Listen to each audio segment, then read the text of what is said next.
Hello, good day everyone. Today we are going to have a close discussion on the poem Breakfast by Jacques Prevert.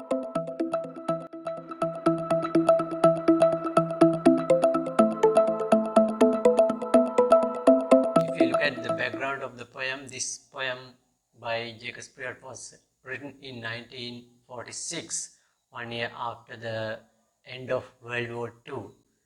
It reflects the predicament of many people after the war, having suffered a humiliating invasion by Nazis. French citizens felt disillusions and displaced after their liberation by the United States in 1945 after the World War. This poem contains a situation that comes after some form of conflict in a domestic background, where the man who is having his breakfast seemingly opting not to have any form of conversation with the speaker of the poem, which creates an obvious atmosphere of tension throughout the poem, which culminates in the tears of the speaker after the man finishes his breakfast and leaves the scene. As we see, this obscure conflict is between a husband and a wife. The fact that neither of them try to have a conversation implies that this conflict should have been serious. Okay, let's first have an overview of the poem. So let's have a look at the title, Breakfast. Breakfast is an occasion where normally people gather to have one of the most important meals of the day. So normally breakfast table is a place where people united after a long period of sleep. So we should see the happiness and reunion in the breakfast table, but we don't see that. So in this happy moment, we don't see any communication between this, most probably be the husband and wife. So when we look at the title Breakfast, it is quite ironic. So if we take a look at the major themes in the poem, the conflict between relationships. The other one is dislocation of family relationship due to lack of communication. If we look at the tone of voice of the speaker, we can see the tone of voice of the speaker is quite frustrating because she was craving to get the attention of the counterpart, but she doesn't get it. Because of that, we can see the frustration of the speaker and anxiety of her tone of voice. And the mood created while reading the poem is quite disturbing and gloomy and frustrating and suffocating. So if we look at the narration, it is first person narration. We see the whole poem through the viewpoint of the woman or the speaker of the poem. So if we have a look at the structure of the poem, we can see clipped short sentences, free verse and simple language, irregular size stanzas and lines. So it may be suggesting the irregularity of the relationship between the man and the woman. So what is the main literary technique found in the poem? I think it is repetition. We see a lot of repetition of the same word or the same idea. Okay, let's read the first part or the first stanza or the first segment of the poem. So we can see he poured coffee into his cup. He put milk in his cup of coffee. He put sugar in his cup of coffee and milk. With his spoon he stirred it. He drank the cup of coffee and milk and put down the cup without speaking to me. So if we scan through the text, we can see the poem is written in past tense, which suggests the past experience of the speaker, which he presents in a dramatic monologue form to another person in front of her. And the other thing we quickly notice is the possessive adjectives. So we can see the possessive adjective his. This shows the possessive nature of the man who doesn't care about the woman, who doesn't care of her emotions or what she thinks after the conflict. This might be the actual cause behind this conflict. So another feature we see is this repetitive structure. We can see repeated sentences, repeated words. So this may suggest the repetitive nature of the action, the monotonous nature of the behavior of the man. We can see the man is behaving like a robot in a mechanical way. And most importantly, we notice the actions without pre or post modifiers. That means no adjectives, no adverbs describe the actions. This suggests the mechanical nature of man. He is void of emotion. He behaves like a robot rather a human being. And most striking thing in the poem is the visual kinesthetic imagery. We see the poem just like a video inside our mind. We can see how man behaves in a mechanical way without looking at the woman, and woman is staring at the man to have a glimpse of attention. We can see out of 11 lines, 10 lines describe the actions of the man, whereas the woman is passively observing. We can see the last line, she is craving for a reply from the man. And we see she is eager to have a conversation with the man, but no response is coming from the part of the man. Okay, let's read the next part of the poem. He lit a cigarette, he made rings with the smoke. He put the ashes into the ashtray without speaking to me, without looking at me. So if we take a quick look at the poetic devices in the poem, we quickly notice the visual imagery. The ring of smokes. We can see an image of a person who is relaxing on a chair and having a cigarette, sending rings of smokes into the sky. It is a very clear visual imagery we can see. There is an important symbol in the poem, that is ashes. Ashes normally symbolize death and decay. This may be suggesting the death or the decay of their relationship. And we have already discussed there is a repetitive structure of this poem. We see the repetitive structure anaphora in this stanza. We see the word without. With this word without, we can see the irritation of the woman who is waiting for a reply from the man. This emphasizes her desperation to have a conversation with him.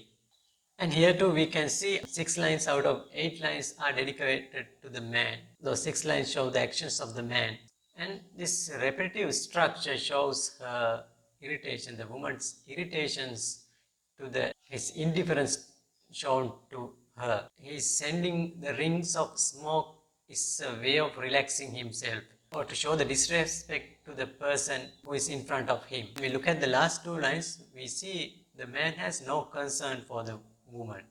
Okay, let's read through the third stanza of the poem. He got up, he put his hat on his head, he put on his raincoat because it was raining, and he went out in the rain without a word, without a look.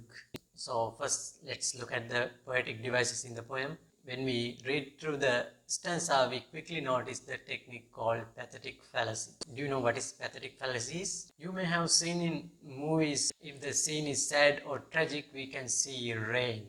Characters' inner emotions are shown through the changes in the environment. This is called pathetic fallacy. Through the wind, mist and darkness, these kind of emotions are shown. So we can see inner emotions of the character through this change of background. So this is called pathetic fallacy. If you look at the poem, you see the line, it was raining. We see this internal tension, internal suppressed emotions are shown through the changes in the background, changes in the environment. This is called pathetic fallacy. And we see this rain is acting as a symbol. Normally a rain symbolizes an uncomfortable condition. We see the same kind of symbol is used in Cat in the Rain by Ernest Hemingway. We can directly draw parallels between this poem and the short story Cat in the Rain by Hemingway. There also there is a conflict between the man and woman. Then we can see the raining outside of the hotel. So here in the poem we can see this rain symbolizes the unhealthy condition about their relationship. So the culmination of it, the man is going into the rain at the end of the poem.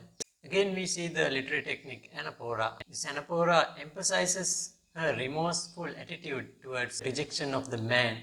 So we can see throughout the poem she has been craving, she has been waiting to have a glimpse of attention from the man. So until the end or after the end also she does not get this attention. The writer uses this technique to emphasize that. This stanza shows the climax of their internal conflict, where the man leaves the house into the rain without looking at the woman. His leaving is a demonstration of complete rejection of the woman and his inability to have a conversation with the woman. He is leaving his uncomfortable zone into more uncomfortable zone.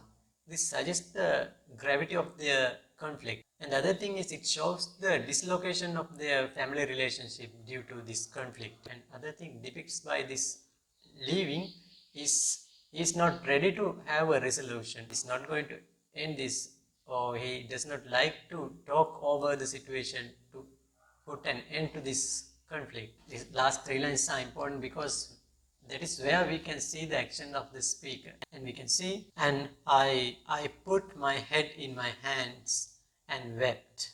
We see the poetic devices caesura here. Caesura is normally a emotional breakdown in the poem. We see, and I put. We see a comma between I and I. We see her breakdown of emotions. So we see she's exploded. She explored her bottle of emotions at the end of the poem. She blows up her bottle of sadness, anger, and emotions and everything. So as we saw in the poem, she has been a passive onlooker. She has been watching at the actions of the man in a passive way. At the end, she releases her sadness through her eyes in the form of tears, evoking the sad feelings of the mind of the reader. Even at the end of the poem, we have no clue about the conflict. We can assume that the conflict should have been some form of higher gravity. Because of that, both of them have no heart to express themselves. They can't speak over the situation. So we can assume that conflict should be about something of higher gravity. Oh, this is a portrayal of emotional paralysis which the poet wants to express through the poem. Because of World War, the families have been dislocated, their emotions are paralyzed. This is a very common theme in post-World War poems. People have become paralyzed emotionally and physically both. Because of that, they can't be themselves again. This might be another portrayal of such situation. So reader can suggest that if one break the shackles, start in the conversation, this could have come to a resolution very easily. That is the thing we don't see here. Both of them are unable to start the conversation. So this inability to have a conversation leads to worsen the conflict. So we have a question, is Prevert suggesting this is common situation in a family, or this is common to this particular family, or is this common to the whole society, or is this have a universal applicability? I think Prevert wants to express the dislocation of the families after the World War, or this can have a universal applicability because without having a conversation we can't come to a resolution. However, this poem is heart-tendingly portrayed the conflict of a psychological tension between a family after a conflict. And there is a moral message that if you don't come to a resolution after a conflict, it might create havocs. That means it can worsen the situation. So we can see the man is leaving the house. It is quite tragic, and at the end we see, and the woman is drinking tears alone. So this cannot be the end of this conflict. It can go further. So what are your ideas of the poem? So you can leave a comment in our comment section to develop this conversation further, so our readers can gather more knowledge. You can read the same content in our blog litspring.com. You can always visit there and read the blog post. You can use the link given in the description. And if you are new, you can hit the subscribe button and hit the bell icon to receive notification further. So let's meet in another useful video. Bye bye until then.